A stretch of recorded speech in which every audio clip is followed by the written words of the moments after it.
नर्मदा मैया की, बारेला समाज के मेरे भाइयों और बहनों की। आपने अगर हतरा धीरा जय कहू तो तीसरा कौन नहीं आवे। आज ऐतिहासिक दिन है और ऐतिहासिक दिन के अवसर पर हम सबके बीच में, हम सबके गौरव, हमारे समाज के भाइयों और बहनों को एक बात जरूर बताना चाहता हूं कि माननीय अंतर सिंह आर्य जी हम सबके संरक्षक भी है, मार्गदर्शक भी है, हम सबके वरिष्ठ भी है। आप इस भारत देश के 12 करोड़ से अधिक आदिवासी भाइयों और बहनों के संरक्षक है, सिर्फ बारेला समाज के संरक्षक नहीं है। 12 करोड़ आदिवासी भाइयों और बहनों को न्याय दिलाने का काम करने वाला एक न्यायालय है दिल्ली में, और ये पहला अवसर होगा आजादी के बाद, आयोग बनने के बाद, कि हमारे आदिवासी बारेला समाज के माननीय अंतर सिंह आर्य जी को महामहिम राष्ट्रपति द्रौपदी मुर्मू ने नियुक्त किया है। एक बार ताली बजाकर, जोरदार ताली बजाकर अभिनंदन करेंगे हम। हमारे समाज के भाइयों और बहनों को इस नियुक्ति के बारे में बहुत ज्यादा जानकारी नहीं है, पर अंतर सिंह दादा के कलम में वो पावर है कि वो कश्मीर से कन्याकुमारी तक और द्वारका से लगाकर डिब्रूगढ़ तक, लक्षद्वीप से लगाकर अंडमान निकोबार द्वीप समूह तक बसे हुए एक एक आदिवासी भाइयों और बहनों को न्याय दिलाने के लिए और कानून का ठीक से पालन करे, इसलिए एक डंडा लेकर वो दिल्ली में बैठे हुए हैं। हम सबके लिए गौरव की बात है कि नहीं है? बताइए, ताली बजाकर अभिनंदन करना चाहिए कि नहीं करना चाहिए?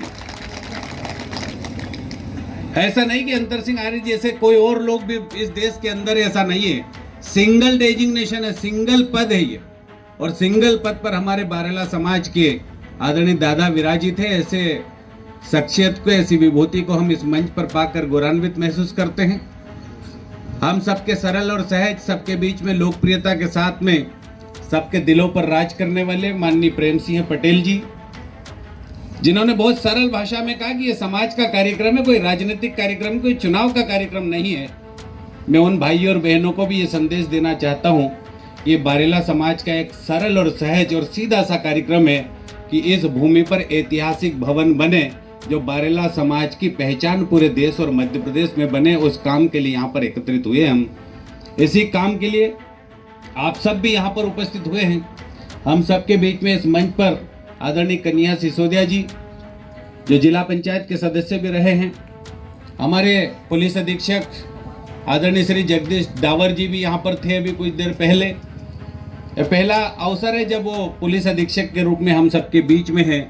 आदरणीय गीता जी भी है, आदरणीय कमलेश भाई भी है, हमारे इस समाज के समिति के अध्यक्ष भाई पोपटलाल चौहान जी भी, डॉक्टर रविंद्र बर्डे जी भी है, और ऐसे सभी भाइयों और बहनों की यहाँ पर उपस्थिति है। आदरणीय गीता जी भी है महिला प्रतिनिधि के रूप में, और आप नीचे बैठे हुए उसमें भी बहुत वरिष्ठ हमारे मार्गदर्शक आदरणीय GS बारेला जी है, आदरणीय ब्राह्मणे जी है, और भी हमारी माता और बहनें हैं।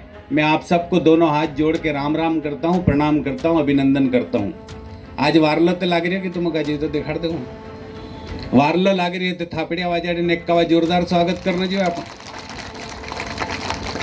नहीं तो तोपो में राखीने बसाड़ देता, बुलाया तो भूमि पूजन करने करीन। अरे घर नहीं बने तो तोपो में बसना पड़से,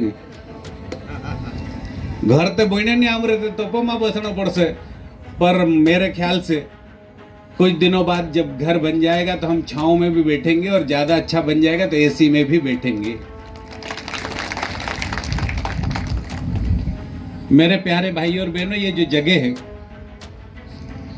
ये इस जगह पर जहां पर हम कार्यक्रम कर रहे हैं, यहाँ पर एक भव्य शिव जी का मंदिर बनेगा, मनोकामनेश्वर महादेव मंदिर बनेगा। एक छोटा सा मंदिर है, छोटा सा पत्थर है नर्मदा जी का, उसमें मैं रात में आकर एक बार मैंने कहा कि भगवान आपका घर तो इतना छोटा है,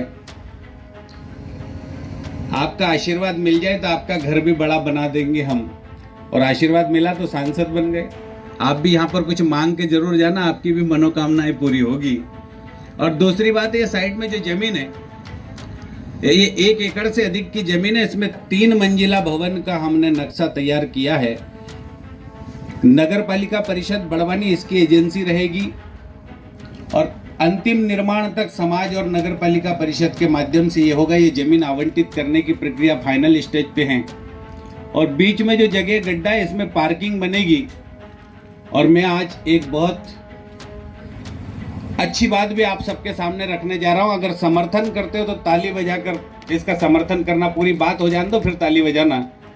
समर्थन इस बात का मांगता हूं, ये जो भवन है वो सिर्फ मंगल भवन नहीं होगा।